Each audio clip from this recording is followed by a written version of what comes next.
İnsanlarımıza, əksər insanlarımızın narahatçılığı oynaq xəstəliklərindəndir və orada həmi bel yırtığı gedir, həmi orada olan sıxılmalar, yəni protuziyalar gedir.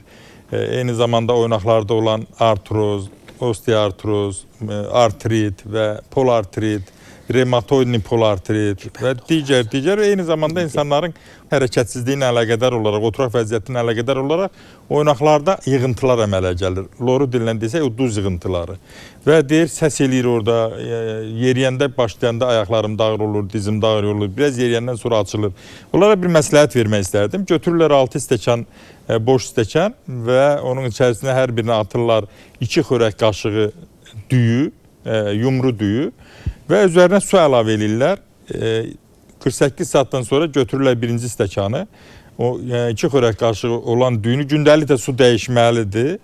Qazana atırlar, qazana biraz su əlavə edirlər. 5 dəqiqə zəif odda qaynadırlar.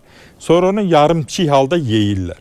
Həmin stəkana da, boşalan stəkana 2 xörək qaşığı duz, yenə düyü əlavə edib, su töküb, axırıncı yerə qoyurlar.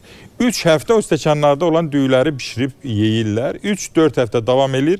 Xeyli dərəcədə oynaqlarda olan, orqanizmdə olan o yığıntıları təmizləyəcək, duzu təmizləyəcək. Bəli.